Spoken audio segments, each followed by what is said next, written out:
মাতব্বর সাহেব এটা আমার এক চাষের কুড়ুয়া শিল্লি যাই লাগছিল পরে আমি দৌড় বাড়ি ছাড়া লাগছে আমি চুরি করি নেই না কয় মাতব্বর সাহেব আমি নিজে চলে দেখছি ও চুরি করছি। মাতব্বর সাহেব ওই শালা একটা পাক্কা চোর আমার বাচ্চা একদিন বড়ি চুরি করেছিল।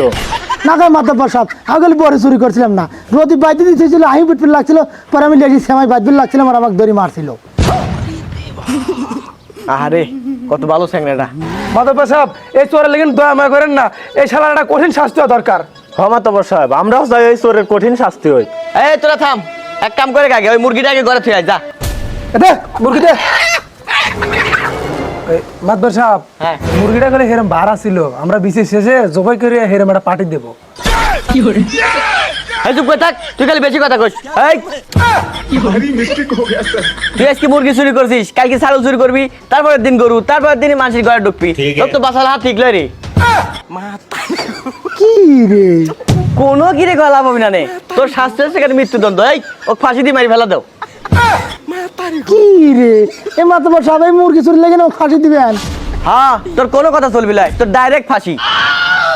তোর মরার আগে শেষ ইচ্ছা কি হেই ডিক? কি রে মাতব্বর আমাকে হত্যে ফাঁসি দিবেন? হ্যাঁ তো ঘরতে ফাঁসি দেবো, তুই কত শেষ ইচ্ছে কি? মাতব্বর সাহেব আমার শেষ ইচ্ছে আমি আপনার হাতে আলাদা করে 2 মিনিট কথা কইতে চাই। ও এই কথা, এটা তো সিম্পল ব্যাপার। তো চল এইবার ক, আমার হাতে তোর আলাদাভাবে কথা কওয়া তোর লাভটা কি? মাতব্বর সাহেব প্রথম কথা আপনার হাতে 2 মিনিট কথা কওয়া মনে শান্তি পাইলেন। দ্বিতীয় কথা আমার কাছে একটা তথ্য আছে। তথ্য? কি তথ্য?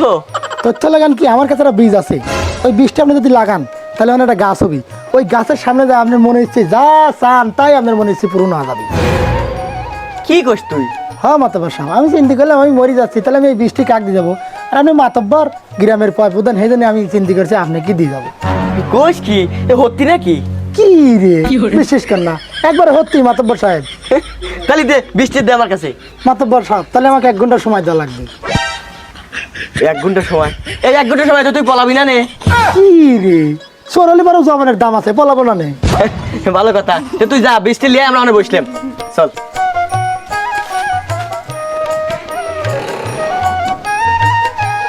মাতব্বর সাহেব বিলাল সাহেব ধরে বৃষ্টি আর রোপণ করে আসো। এই মাতব্বর সাহেব দাঁড়ান কিছু নিয়ম আছে শুনিলেন? এই বীজ রোপণ করতে আবার কিসের নিয়ম রে? মাতব্বর সাহেব নিয়ম হলাম জ্ঞান যে জীবনেও কোনদিন চুরি করে নাই তার এই গাছটা লাগান লাগে আর তাছাড়া যদি অন্য কেউ যদি লাগায় তাহলে এই গাছটা আপনার কাজে আসবিল হয়। ও এই কথা। এরাফাত যাও তো এই বৃষ্টি আর রোপণ করে আসো। মাতব্বর সাহেব আপনি কি পাগল হয়েছেন? সেদিন কি গরিব মানুষের 2 কাঠ মারি খাইছে। কি রে? মাতব্বর সাহেব আমাকে ভেঙাইলো কি রে?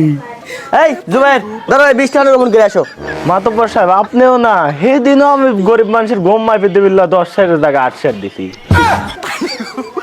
হ্যাঁ মইলির মতো জ্বালাই রে। এই বিলাল এই তুমি যাও তো বৃষ্টি রোপণ করে আসো। মাতব্বর সাহেব আপনার হাতে যে কাঠগুলো আসে আমাকে বিলি করবে দেন, ওই জায়গাতে আমি তো অর্ধেক মারি খাই আর আমি এই গাছ লাগাবে যাবো পারবেন না। হ্যাঁ মইলিম চাষির গিরাই বাজিয়ে তাহলে বৃষ্টি লাগাবে এটা কিটা? ওই তাহলে এক কাম করেন মাতব্বর সাহেব, বীজটা আপনি লাগাতে আসেন। তোরা আবার পাগল হলি, কত মানুষই জমি দখল করে লিখছে আমি আর আমি ওই বীজ লাগাবি যাই। এটা তো হওয়া গেলেই তো আমার তো বড় চোর কি রে?